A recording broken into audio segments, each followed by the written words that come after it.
thanks everyone for connecting. This is the first time we're having a university-wide workshop, bringing together people from across the Greater Toronto area. I'm happy to tell you there were a lot of people from different sectors interested in attending. Most of them should be with us during the day this morning. We have representatives from about 20 different hospitals and other institutions such as private labs, public health, and others. So thank you all for participating. I know many of you may not be aware of the Quality Council and what the university has been doing. The university has been trying to act as a sort of a hub to bring people together from across the GTA, different hospitals, and particularly in relation to quality and quality lab services. Now, there is a lot of expertise at the university, and we would like to bring them together. And the council has sort of worked as a way of doing that in the last 3 years. So today's program is, I'm going to give a brief introduction, about 10 and 12 minutes, and then we're going to have 3 groups presenting. And we have separated them into 3 one-hour sessions. So those who are particularly interested in quality indicators can only participate that hour, and so on. But I do encourage you to try to attend all 3 sessions if you can. We have 2 speakers per session, and then we'll have a Q&A session. Now, or individual presentations followed by Q&A. Either way will work as long as we don't go over the hour. And then we have 3 major topics: quality indicators, lab test utilization, and critical values. The mandate goes beyond these projects, so the Quality Council will be initiating new projects once some of these projects have been completed. Now, the whole concept is to try to set standards based on international guidelines and then try to promote those across the GTA and attempt to harmonize across the different hospitals. Now, this program is what's created at the University of Toronto through the Department of Laboratory Medicine and Pathobiology. Dr. Rita Kendall, when she took over as chair in 2017, promoted this idea and talked to me, and I was happy to take it on and try to act as a coordinator to bring people together across the city. Now this council is actually has a website on the University of Toronto departmental website called Clinical Lab Services, or LMP Quality Council. I encourage you to go to the website. There's a lot of good information there. And it talks about some of the things we're going to talk about today. So the aim is to really promote alliances across the GTA hospitals, both the teaching hospital as well as community hospitals, and other groups who might be interested, such as reference labs in the community, public health labs, and others. Also develop novel quality programs and initiatives to enhance lab services and in turn improve patient care. And finally, really our eventual goal is to try to promote harmonization of quality systems, quality standards across the GTA healthcare institutions, lab services. The council has representatives from several hospitals and is supported by a very strong administrative staff, and I want to thank them. Nelson Cabral, who's the departmental manager, Deb York, and Jenny Bozak. And Jenny, who is with us today, has been especially helpful to create the current webpage for the program, as well as to organize this meeting. Thank you, Jenny. Now, this is the membership of the Quality Council. As you can see, we have what we have tried to do is not only bring people together from different hospitals, but also to bring people together from different disciplines, not just clinical chemistry, but also hematopathology, pathology, genetics, microbiology, and basically all areas of clinical I should say laboratory medicine and pathology. Now, this is an open council, so if there is interest and you have ideas and you would like to join the council, we will be happy to discuss that with you. So I want to promote the idea of, seeing this as an open committee or open group, open task force, whatever we call it, a council, whatever you call it, it's open, and we would be happy to bring additional members in. Now, what we did first is created 3 task forces. So I proposed 3 task forces, and then we created groups within this council to work on these projects. One task force was on quality indicators, and it continues its work. And I've shown here the membership. The idea is to assess what quality indicators are available and try to see if we can come up with guidelines and then promote those across the GTA hospitals. And we're going to hear a lot more about that from Corwyn and Paul shortly. The task force on lab test utilization, headed by Michelle Zorberg and Dan Berrio, both at St. Mike's, they will be talking about this. This is also a very important topic, and actually there are already initiatives here at Sick Kids. There are initiatives elsewhere across the city, and we're trying to bring everyone together, again, try to harmonize some of these utilization initiatives. And then the task force on critical values. We also like to actually look at reference intervals later, but for now we're focusing on critical values. And there is another group looking at that. So these are the 3 task forces, and therefore the 3 one-hour sessions that you will be hearing about from. Now, what is the roadmap? The roadmap, this is what I put together to try to show you what we're trying to do. So this group has been trying to collect evidence, first of all, first through surveys, trying to do GTA-wide surveys, and then put together the evidence, and then analyze the data, discuss it in the council, and then start basically looking at also international guidelines and international standards and try to harmonize those as much as possible, and then publish and promote. And the ideal, the eventual goal is to try to promote this for across the GTA and try to promote harmonization. But of course, this is voluntary. It will be, we will be basically providing written guidelines on the LMP website, but also publishing peer-reviewed literature, and then promoting to various hospitals, community hospitals, teaching hospitals across the city. Now, this is actually repetitive because of time.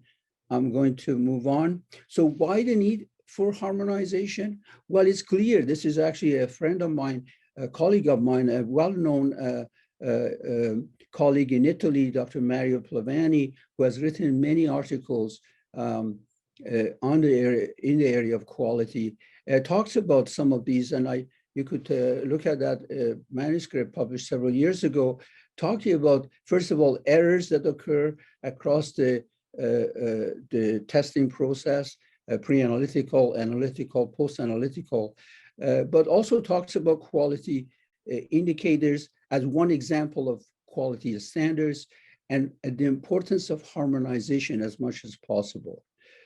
And the key statement is that there is an urgent need to harmonize proposed quality indicators and other standards across the quality systems, quality lab service, that these should be standardized as much as possible, harmonized across labs locally and worldwide. So he actually promotes worldwide harmonization.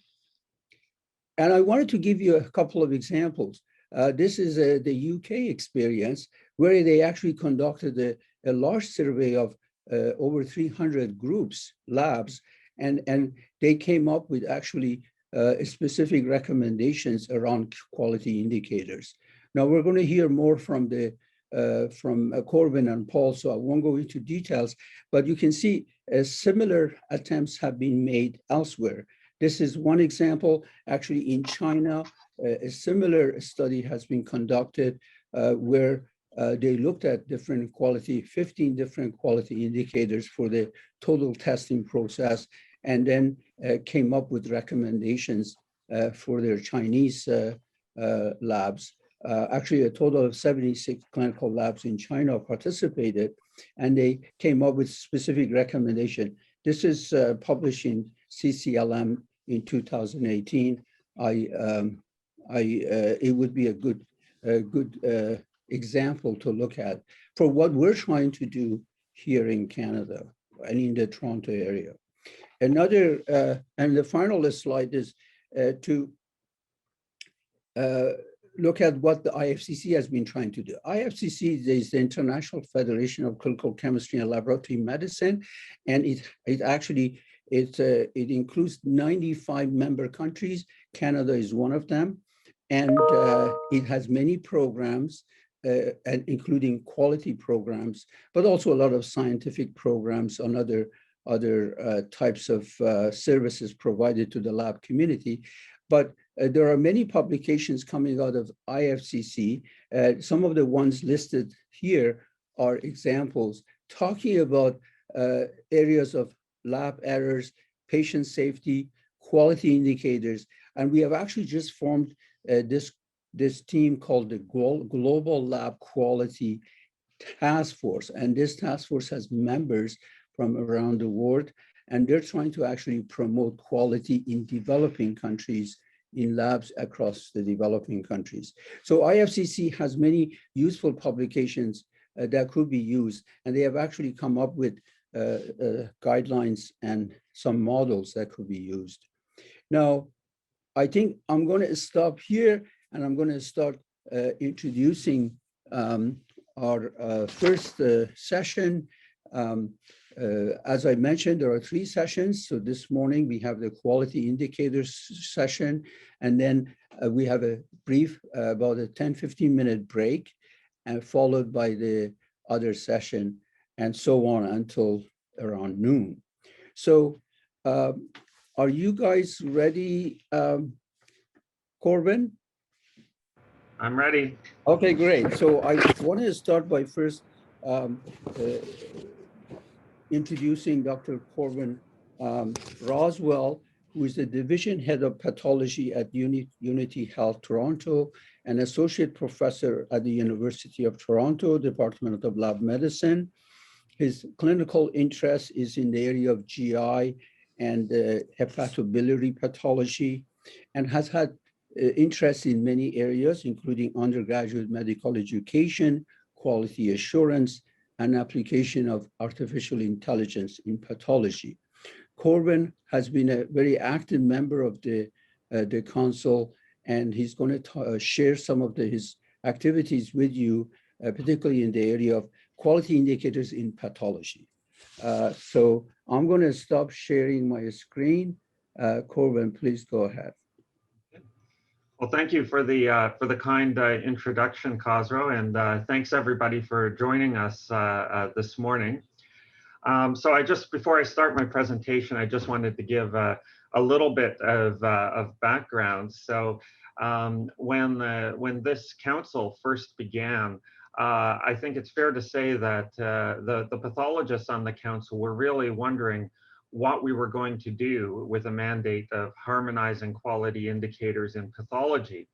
And the background to that is that in recent years leading up to that, there had been the OMA and OAP initiative to create the standards to quality document to try to set some standards across Ontario. And then importantly, the CPSO CCO quality management program was in place, which was, of course, designed to create standards and maintain standards for quality across Ontario. So the concept, our idea is, how on earth are we going to do anything novel or different from this? So, of course, since then, unfortunately, the QMP is no longer funded. It did some tremendously valuable work in terms of ensuring that labs all had quality committees in pathology, and that key quality indicators were collected. So I think it's fair to say that most labs in the GTA in Ontario do, at least nominally, collect the same key quality indicators. But on further discussion and based on people's experience at different institutions, we began to talk about, well, what is really behind these quality indicators? And when someone from one institution talks about a key quality indicator versus another, are they really talking about the same thing? How are people defining these quality indicators? How are they measuring them? And so in light of that, we constructed a survey to try to dig a little bit deeper into some of the key quality indicators in pathology and how different institutions are defining and measuring these. So Dr. Zaina Gorab from Sunnybrook and I collaborated very closely, and we got feedback, valuable feedback from Paul Yip and others on the Quality Council. And I just want to thank, I'm sure there are several people in this conference this morning who took the time to fill out this survey, and I just want to thank you for participating. And so this morning, I just want to share the results of that survey with you, and sort of have some, what we took out of it, and then hopefully have some discussion about steps forward and how we can move towards better harmonizing how we capture quality indicators in pathology. So I'm going to share my screen now.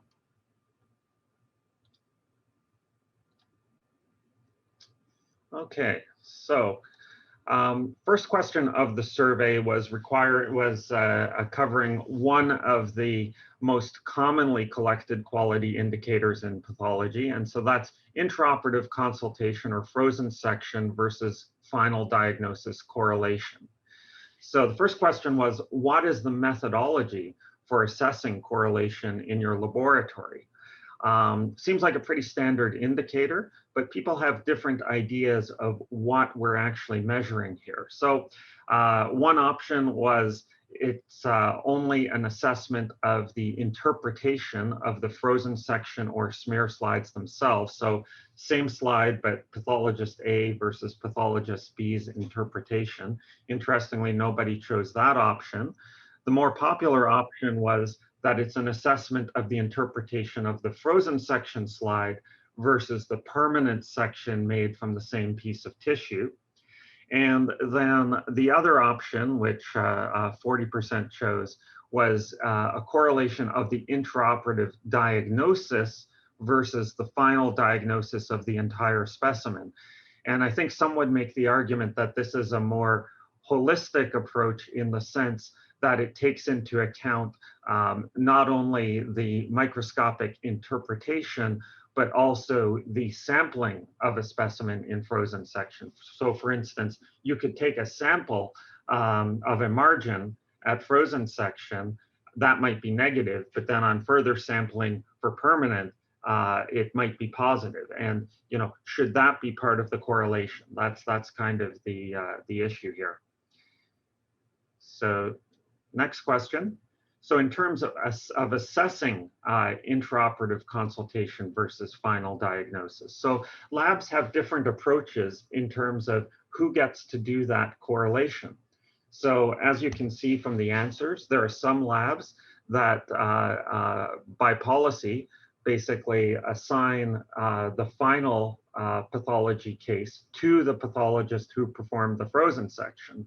Other labs make efforts to actually assign the final case to the pathologist who did not perform the frozen section.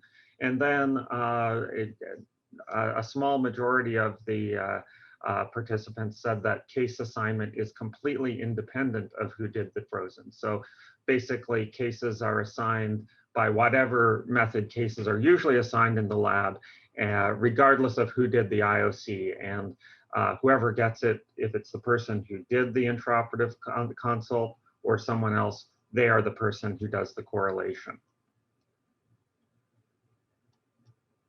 Still on the topic of frozen section versus final, this goes to how discrepancies are further investigated.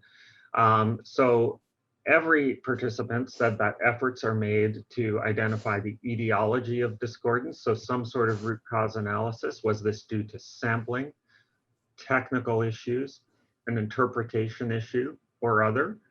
The vast majority also said that efforts are made to assess the clinical impact of each discordance.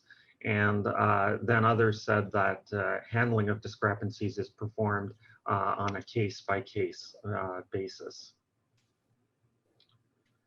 So moving on to another common quality indicator in pathology, prospective reviews of cases. And so this is, you know, in most labs, I would say about 10% or more of cases get prospectively reviewed, one pathologist showing to another, either informally going to the office or say in a consensus rounds. But the issue is, how is this actually documented? So, and you can see there's quite a variety of different ways that labs choose to document this.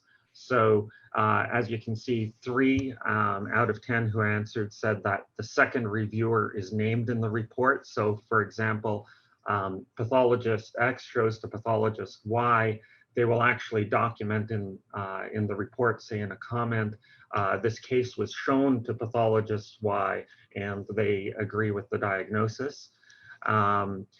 Another approach is that the case is reviewed with a second pathologist, and that is documented in the report that it was shown to a second pathologist, but that pathologist is not specifically named in the report. Another approach is that such reviews are documented internally. So for instance, in a retrieval flag or in a QA review module in the lab information system, but there's no actual documentation on the final report itself. And then some labs have actually no policy around documentation of reviews in reports, and this is simply left to the discretion of the pathologists involved, whether they want to, you know, name somebody in a report or simply document something internally. So next, we move on to external reviews or consults. So this is when cases are sent out to an external institution for review. And sometimes, of course, there is a discordance or discrepancy. So, and there are many different approaches to handling this. So some labs will issue a supplemental report in this situation. Others will amend the report. Thank you. The final diagnosis to the consultant's diagnosis. Others simply distribute the new report to the referring clinicians, but don't actually change the original report in the LIS. And then others just handle these discrepancies on a case-by-case basis. Now we come to turnaround time. Seems like a simple, straightforward quality indicator, right?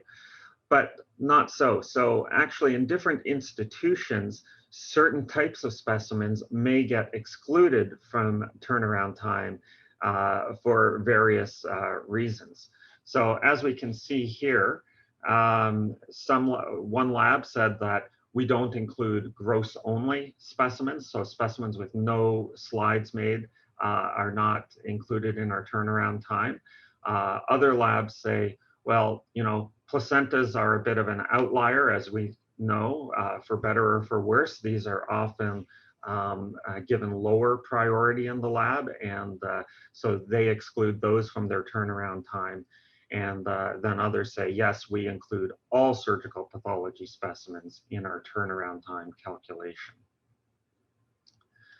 Now, of course, overall turnaround time is one indicator, but often we like to break down turnaround time into different specimen types, simply because certain specimen types may have a different priority.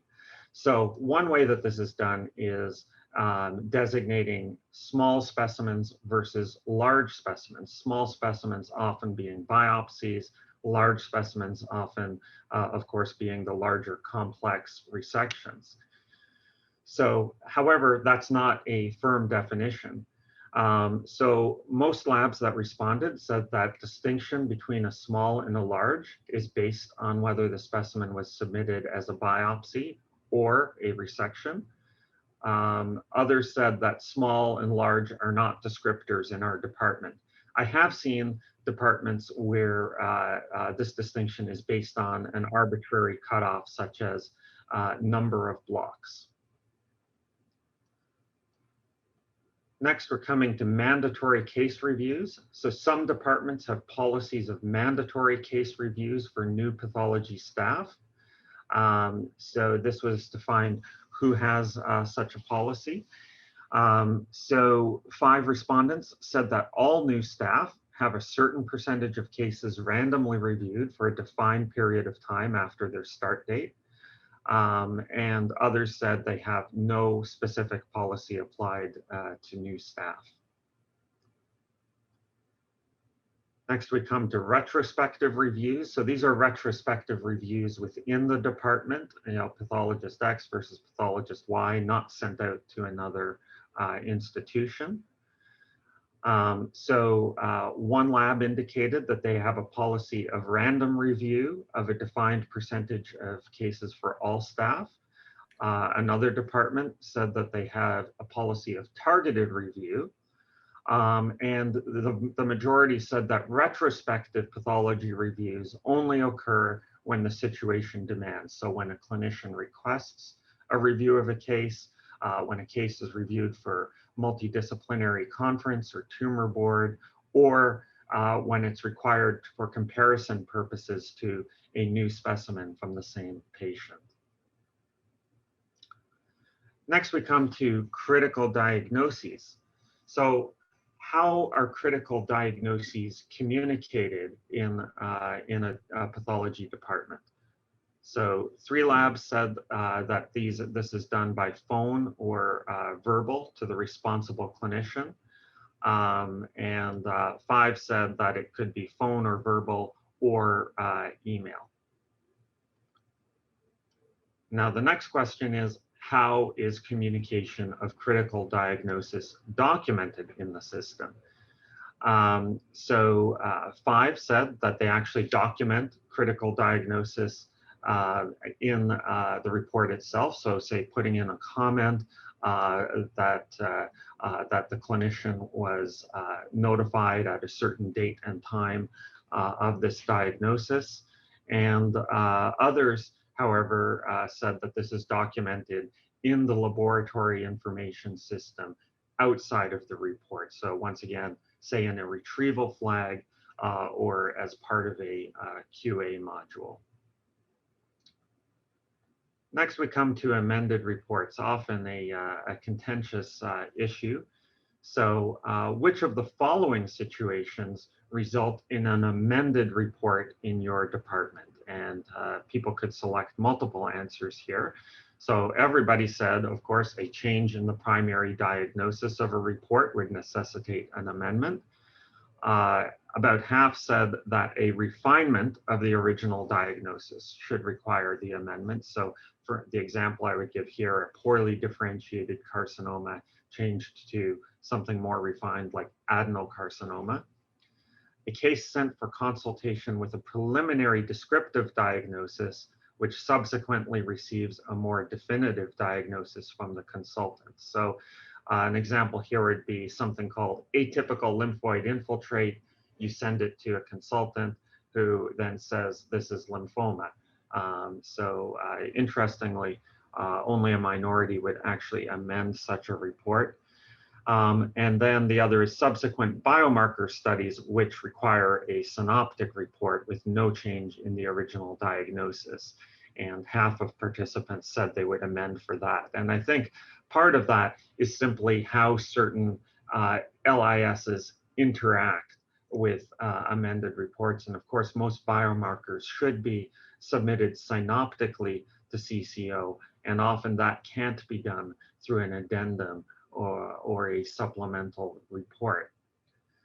So I think, you know, what we took out of this survey was there is indeed a variety of approaches, ways of measuring and recording quality indicators of pathology, even if we do nominally agree on the categories of quality indicators in pathology. So in terms of next steps, I think that the task force has agreed that the areas that we would sort of like to hone in on next would be trying to get you know, consensus around intraoperative versus final correlation, how that is defined and measured, as well as turnaround time. So at this point, I would just like to open it up for discussion. I would love to hear what people do in their institution. And I would love your feedback on what you think, you know, a good policy or a good consensus statement in those areas of turnaround time and IOC versus final would look like. Thank you, Corwyn, for that very clear and nice presentation. Actually, Felix was going to coordinate the QA session. If you have any questions, please speak up or enter your question into the chat section of the Zoom. So are there any questions? Felix, are you?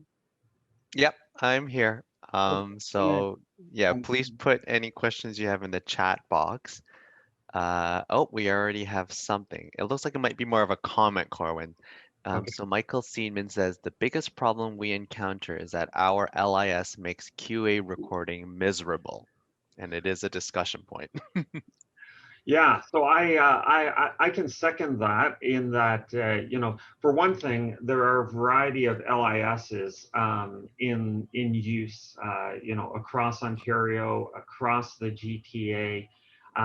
You know, often we have to use different workarounds to make the QA modules, you know, kind of work for us in terms of how things are recorded. And you know, some of these have specific QA review modules.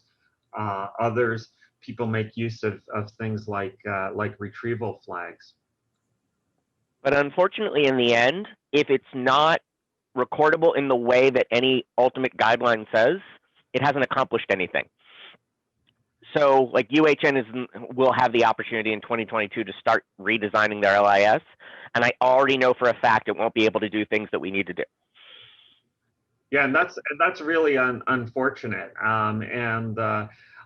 know, I know a lot of, you know, time and effort, you know, goes into, you know, creating some of these modules to make them useful. And I know several institutions that have gone through, you know, the exercise of changing LIS. You know, I fear that that's, you know, going to happen in my own institution in the near future as well.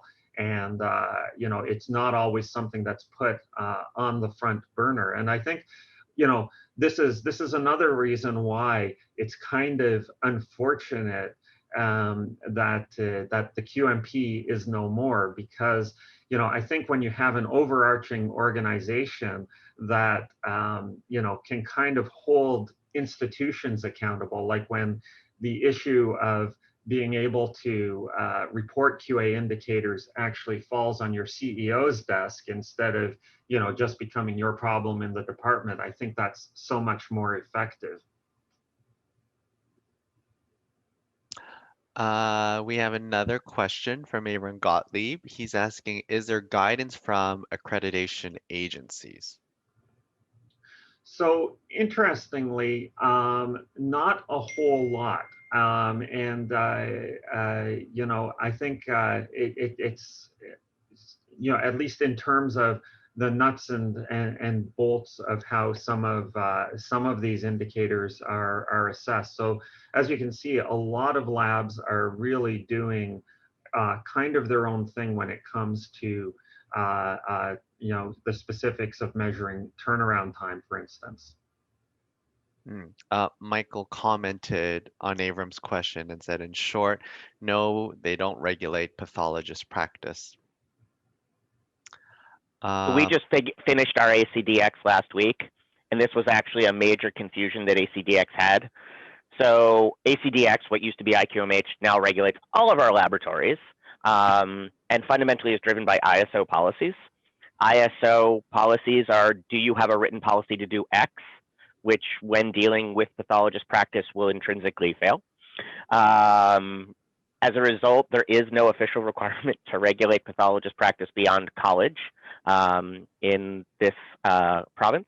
That said, I know some of the labs also do CAP, which has a better structure for guidelines, but still, strictly speaking, is focused on lab operation.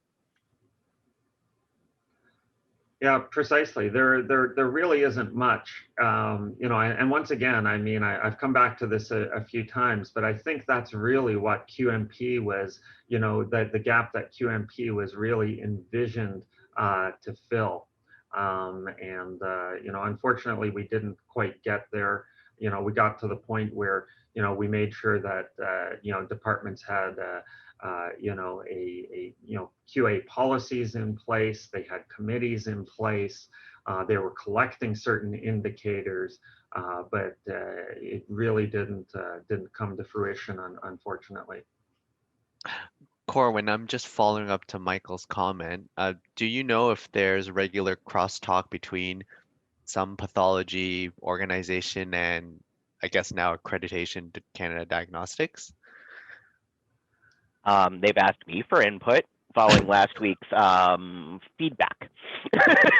But I know that CAP ACP, in theory, has a group. I haven't received messages from them in over a year. So who knows if they're just simply derailed by COVID. I do not know that the US version of CAP does much of anything other than its little board.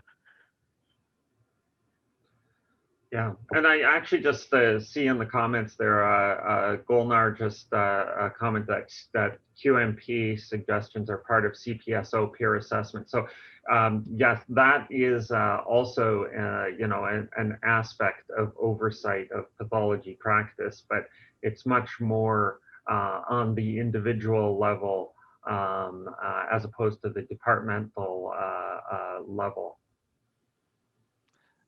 Corwyn, there's a few more comments. There's one saying that QMP suggestions are part of your CPSO peer assessment. And then another comment that I think they are agreeing that as an IQMH ACDX assessor, this is something that they struggle on their end during assessment visit.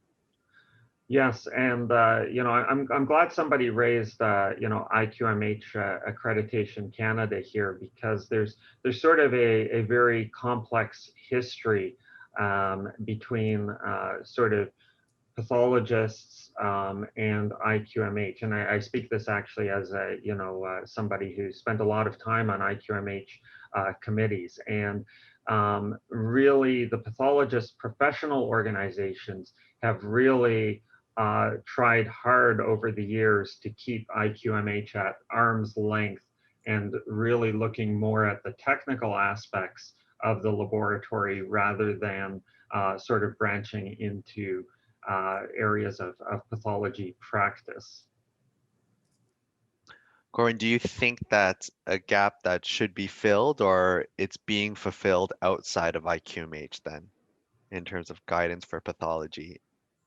I mean, I do think there's definitely a gap. I mean, you know, the argument can be made that it's the role of CPSO to oversee physicians, and and in part that is fulfilled by peer assessment. Although my understanding is that now that it's playing a very limited role in pathology.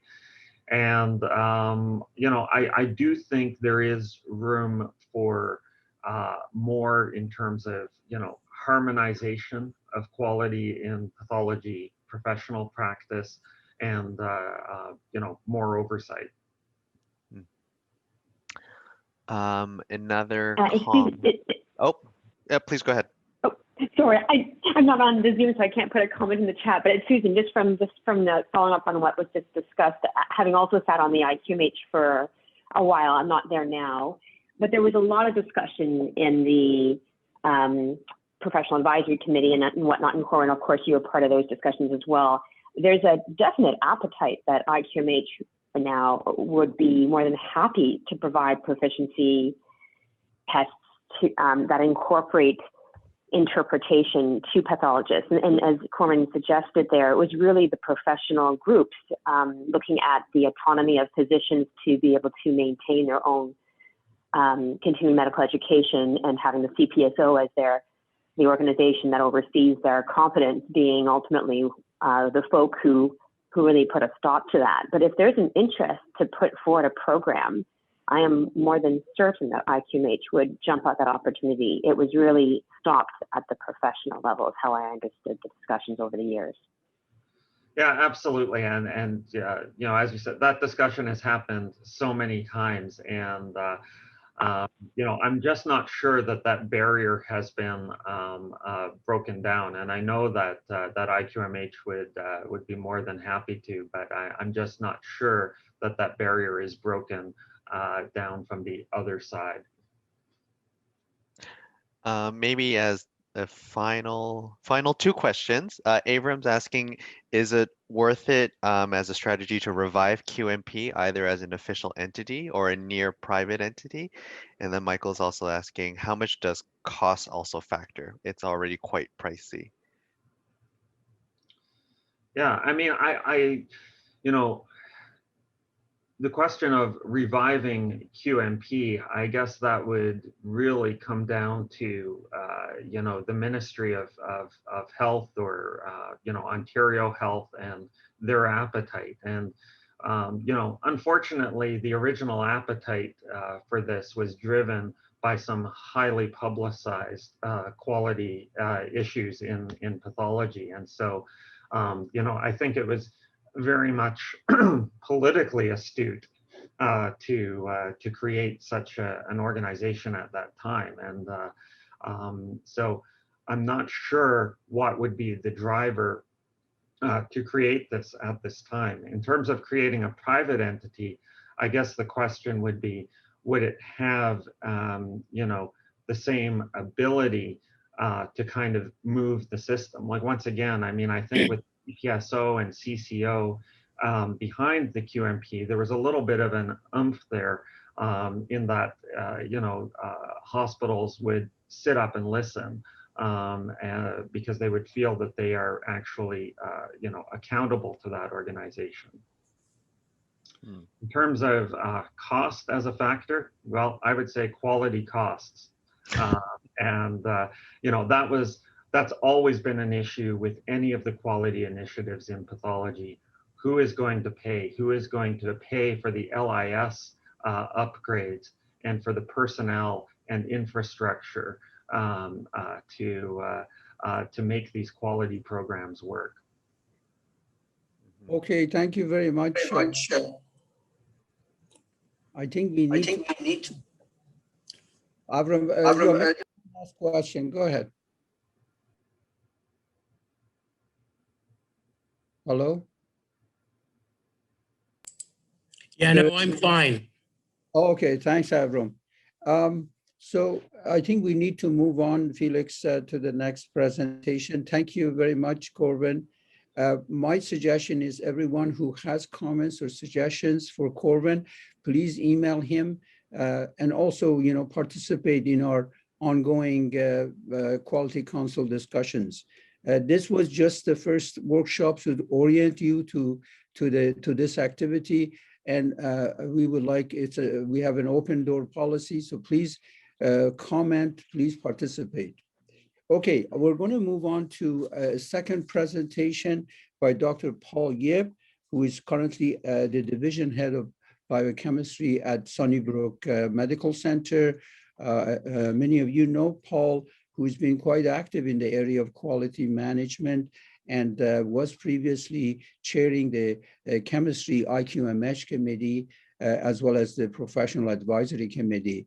He has interest in education, postdoctoral at the postdoctoral level, at undergraduate, graduate level, as well as, of course, his ongoing interest in quality and quality indicators. So he's going to share with us another survey, results of another survey done for chemistry labs across the city. Paul, please. Hi, good morning, everyone. You can hear me? Yes. Okay, great. Thank you for the kind introduction, Khosrow. And this is to round out the quality indicators, speaking from the core lab side. So it will be mainly chemistry and hematology. And here are my disclosures. I have nothing to disclose related to this. And there's my disclaimer. And I'd like to thank the members of the LMP Quality Task Force. We have quite a diversity of representation from many of the teaching hospitals around Toronto. And we've had many discussions over the years to get where we are now.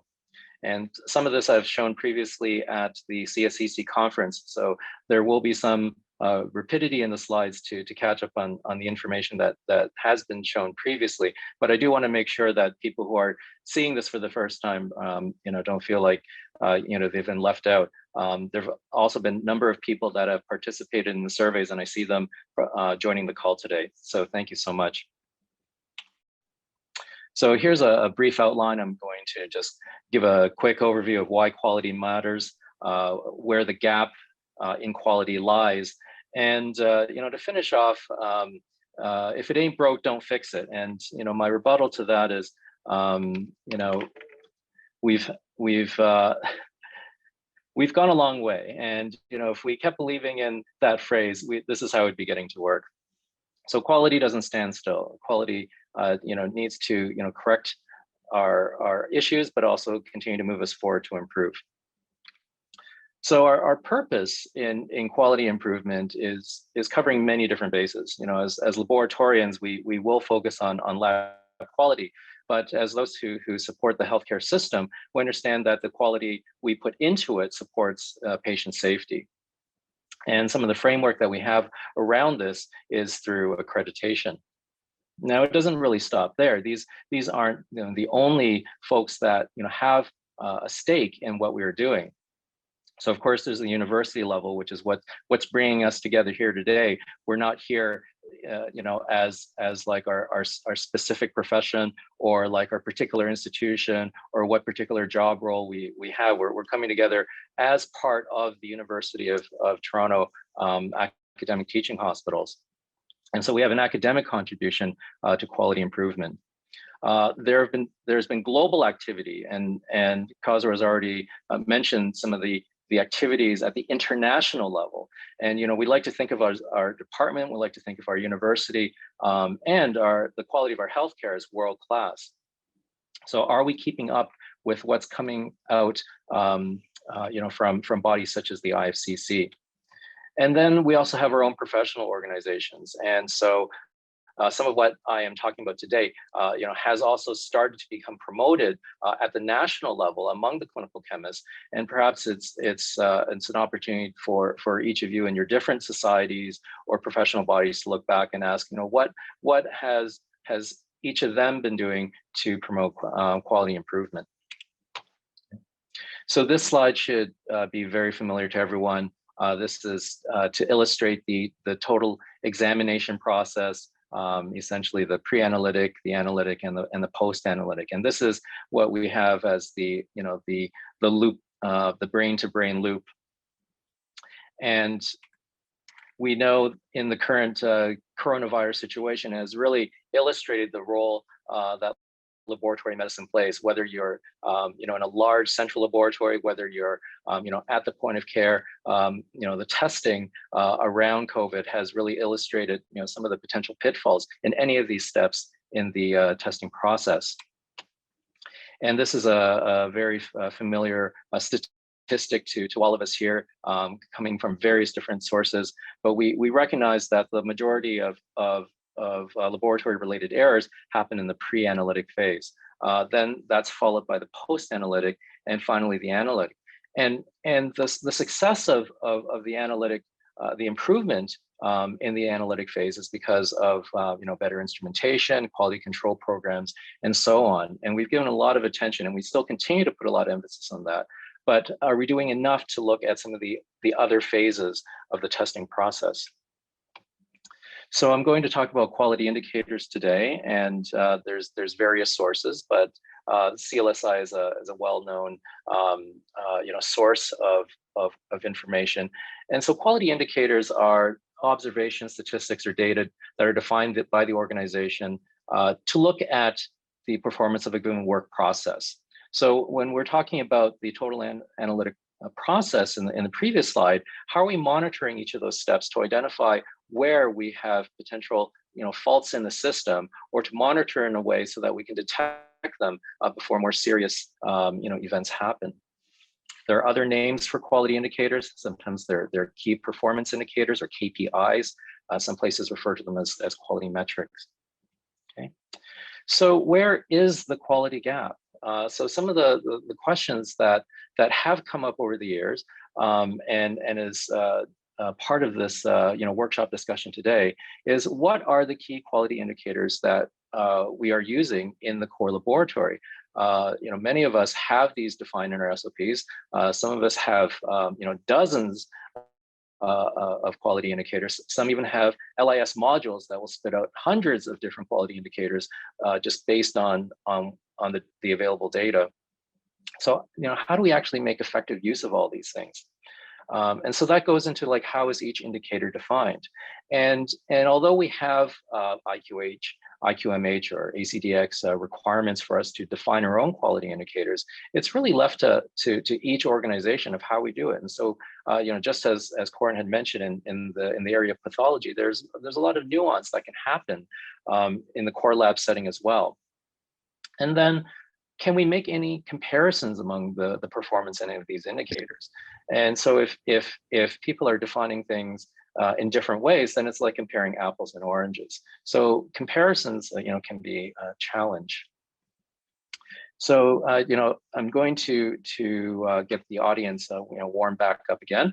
I'm going to have a couple polling questions here, and if I could ask Jenny to put those polling questions up. So we'll do this in succession. Question 1. Does your core lab have a shared specimen receiving for chemistry and hematology? And this could be for microbiology as well, pathology, cytology, blood bank. If you could answer yes or no, please. And Jenny, I'm not able to see the results of the poll. Could you read out the responses? Yeah, Okay. There are people still responding. The number's still ticking up. I'll just give them another second or two. Okay. So can you see them? Okay. Yes, I can. So for those who cannot see them, I'll read it out. So 95% said yes, your core lab has a shared specimen receiving for chemistry and hematology. Okay. Thank you. And then let's go to the next polling question. And that is, have you ever wanted or needed to compare your turnaround time performance to another lab?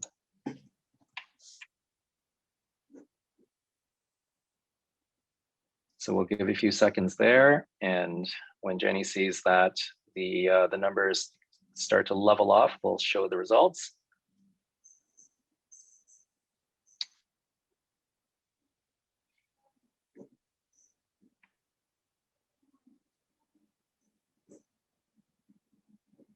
I would be curious to see if it's higher or lower than the 95%. A little bit lower, but still like a very resounding majority, 84%. Okay, great. Thank you very much. And I do want to emphasize that this is going to cover chemistry and hematology. So this is what most core laboratories are combining, and the significance of that is that in terms of like the pre-analytical and post-analytical processes, there is going to be a lot of overlap in what sort of indicators are going to be relevant and how you might even be using them. So let me keep going back. So at the beginning of the task force, we wanted to gather the current practices, and we examined a large number of SOPs, and we created a survey. The survey was initially sent out to the task force members, which covered 6 hospital organizations, and then we took that survey and we sent it out to a larger group of 15 hospitals in the Greater Toronto area. And so a number of them are represented here. This is an old slide. I know some of the hospitals have changed their logos and how they're structured. And we did identify a common set of quality indicators that were used in the majority of the laboratories. And in the column to the left, you can see how there's a number of very recognizable indicators, such as sample misidentification, performance on EQA or PET, turnaround times, and so on. And so the first survey, was the preliminary consensus, and although we only had one that had inclusion by all the 6 laboratories, the other ones had a very high number as well. So we consider that our preliminary consensus. We put that out to the larger group where we had 15 hospitals respond to see if there was an overall consensus that these could represent quality indicators for the GTA. And so we basically validated our preliminary consensus. And you can see that there's a very high number, usually 80% plus, for these quality indicators. I highlight some of these in red because it actually includes the original 6 hospitals, and the numbers actually kind of changed a bit. And you can see that even in the process of surveying people, some people changed or actually added to their quality indicators some of the ones that were in the survey. So from these quality indicators, you can see that it covers much of actually the entire total testing process, from the pre to the analytical to the post-analytical. And just to really highlight the presentations in today's workshop, we'll even get into some of these other aspects of this brain-to-brain loop, with test utilization and critical results communication. So this is how we've gotten to this point now. And the preliminary consensus and survey, we have prepared a draft manuscript, and so that's going to be submitted shortly. But I do have a executive summary of that, and we'll be able to share that with everyone by posting it on the LMP website. We've also put together a set of interim guidelines for these core lab quality indicators. And so we'll have that available shortly on the LMP website. Okay. And so, from these documents, we'll go into more specific details. I wasn't able to show the specific survey responses and the comments that came back. It does cover a lot of detail, but from the guidelines, there are 3 main themes. That is the key quality indicators, which I showed you on the previous slide, how each of these would be defined, okay, and how often these should be evaluated. And the purpose of the guideline is to align it with the IFCC model of quality indicators. So much like how in some of the other publications that were mentioned earlier, such as in the UK and China, we're seeking to do that here, where the University of Toronto can play a leadership role in Canada. We have some parts of Canada that are already doing this, and we want to have a leading role as well. So just to give you some background to the IFCC work, there is a working group for laboratory errors and patient safety, and it has identified that worldwide there are these different experiences in the use of quality indicators, making it difficult to establish a reliable state-of-the-art comparator because the data are simply not comparable. And so this is where the IFCC has led in terms of creating a model and also a roadmap for harmonizing quality indicators. And you can refer to these publications for more details. And so the scientific basis of the quality indicators, and also from a health professions perspective, is that these indicators should be patient-centered to promote total quality and patient safety. They cover the total testing process and consistent with laboratory standards, namely the 15189. Okay, and even though what I'm going to talk about today has more content related to my discipline, this should be applicable to a wide range of laboratories, whether it be specialty or whether the size and scope. Okay, there is scientific robustness. There's evidence-based thresholds, like these numbers have a meaningful impact on patient safety. And we have to be able to analyze this data in a timely fashion. Okay, so can we look at our quality indicators in a comparable way? Does such a platform exist? And so I'm very grateful to my colleague, Dr. Vincent Deguar, who's leading the program in Quebec. And in Quebec, they have developed a program that's started operating for a few years now, whereby laboratories can submit their quality indicators. Okay, and there's a website for that, and the enrollment is free. And there are a few quality indicators that have been set up already, focusing on turnaround times, but also hemolysis and sample misidentification. And there's a whole process in which you need to report and specify the profile of that particular quality indicator. So even though there is alignment to the IFCC program, it does take into account a number of other factors as well, such as, are you using like a point of care device, or using like a laboratory analyzer? Do you have pre-analytical automation, or do you just have like a manual sample processing? So there are some more specific details in each profile, but as each laboratory can submit its quality indicator performance, you can actually make some comparisons. And so this is actually a sample report for troponin turnaround times. And in my institution, Sunnybrook has been reporting in the past 3 cycles. And when we were looking at the 90th centile of turnaround times, this little pink dot here shows that we're actually not doing as good as we thought we were when we're comparing it to other people. And this is actually all done via web. It's actually dynamic and interactive. If you hover over it, you can actually get what some of these different points are. And you can actually compare your performance against standards, like these are scientifically based standards that have been put forward by the IFCC. Okay.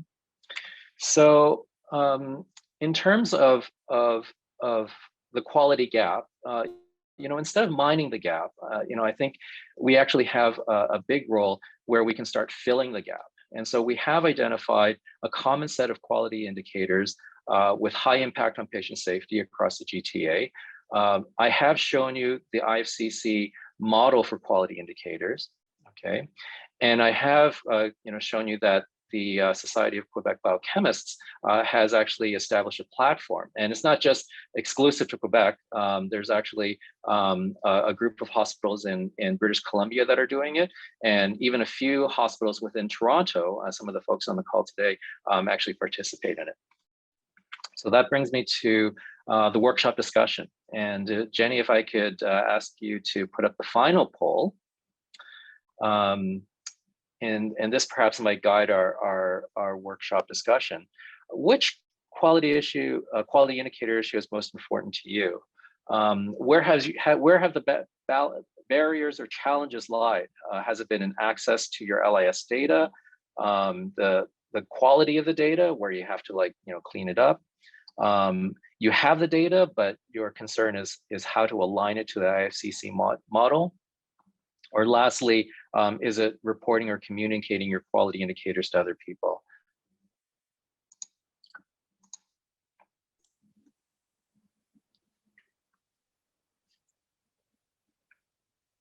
So if you could just take a moment and enter in which one is to you, that might guide the discussion a bit. Certainly, if you have a question that you want to ask, you can put that in the chat box, and Felix can read that back to us. Okay, I think we're good. Here you go. Okay, so it looks it's pretty even across the board. We have 32 for access to data, 37% for data quality, 11% for alignment to the IFCC model, and 21% for reporting and communicating quality indicators. Okay, so I mean, I could jump into perhaps the first one as a point of discussion, or if people would like to ask questions via the chat box. Let me pull up the chat and see. Sorry. Thank you, Paul. Maybe Felix needs to do that. Felix, Yep. are you? Okay. I'm watching the chat now. Thanks, Paul, for that great presentation. Well, I mean, from that poll, it looks like the LIS really is underpinning a lot of this, and it came up in Corwyn's talk as well, with the comments about LIS not being amenable to QA. So do you know of any guidance or recommendations for LIS systems, Paul? At least in regards to helping with all these QIs and QA things that all core labs know how to do and want to do, but maybe can't do it. Yeah, that's a great point. It's come up in the task force conversations as well. We represent 6 different hospitals, and we have 6 different LISs, and if you think of the whole process in terms of getting the data to actually submitting data, everyone has had a different challenge along the way. So for example, can you contact your LIS manager or coordinator, and is that person willing to extract it for you? Can you get that in a timely fashion? Do you have the right data fields in order to do the calculation? Related to that as well is where you might need to clean up the data. And so I think, Felix, you've encountered this yourself a lot, and have spoken to the issue of so-called dirty data, and how there's a number of other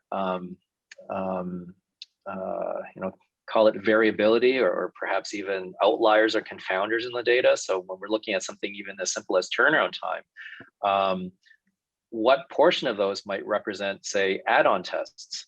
And so if you have add-on tests that have happened several hours later, that's going to skew your turnaround time data. And actually, when I was showing you that graph earlier about how the Sunnybrook, troponin TAT was kind of creeping up, when we actually look back at it, we knew turnaround time was affected by add-ons, but we hadn't actually gone back to look at what percentage of the turnaround time data was add-ons, and we actually found that it was increasing over time.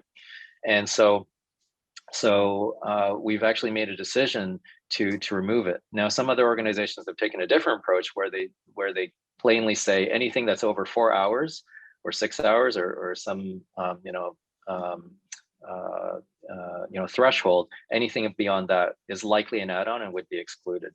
So what I've put into the roadmap for helping those of us who are interested in harmonizing our quality indicators is that we need some sort of guide. We need some sort of how to and assist the laboratories that want to participate in the SQBC program how to go about those steps, how to ask for the right data, how to identify problem areas, how to clean it up. I'm working on a tool right now that might even be able to do it like an Excel format, where if you just copy and paste data in, it'll like clean out outliers for you, something to that effect. But I think we're going to need input from the different people interested in taking this on. I know some folks in our Core Lab QI survey indicated that they would like to participate, in the task force activity. So we'll get more feedback, and we'll have to develop this guide from people's experiences with barriers and challenges. Sorry for that long-winded answer. No, it's a good answer. Bethany makes a point and says, excellent presentation, Paul. One missing point is to capture the data consistently for some QIs, which I think is sort of related to this whole discussion of data quality and access to data as well. I agree. And actually, for that polling question, I selected B as well, even though I think turnaround time has probably been a more better understood or investigated issue. When we look at something like sample misidentification, we have a bit of a gap there. So, for example, when we're counting how many mislabeled samples that occur, we are trying to count the number of samples, but the way we detect it is sometimes by the number of tests that are affected. So if one sample has one test, okay, it's a one-to-one relationship. But if your sample, and in chemistry this always happens, you have anywhere from 1 to 10 to even 20 tests. So how do you actually get the right data? And so this is definitely a challenge. I don't see any other questions right now. I wanted to just bring up something from my own experience for turnaround time, which is, again, you actually have to know your laboratory and hospital system very well to know how to clean up the data. So for example, people like to chunk out turnaround time as how long does it take for the sample to get to the lab, and then what happens once it's in the lab. I think that's quite common. I know from my own experience, I'm very confident that I can give accurate turnaround time estimates of what happens in the lab, but the part from before is very hard because the collection timestamp is not always reliable in our LIS. And that also goes to what happens in terms of who's entering that timestamp, so who orders that test, and is that timestamp actually reflective of when whoever's drawing that sample is actually drawing that sample. And it's very hard to tease out. And so again, this all works into data quality and knowing your system as well to know where the quote unquote not accurate data lies when you do like a big data pull. Well, thank you, Paul. Thank you, Felix. I think we had two great presentations in this quality indicator session. Thanks again, Corwyn and Paul, for your presentations. We're going to now take a break and actually come back. So it gives you time to have a coffee or something. And we'll be back at 10 a.m. to start our utilization, lab test utilization session.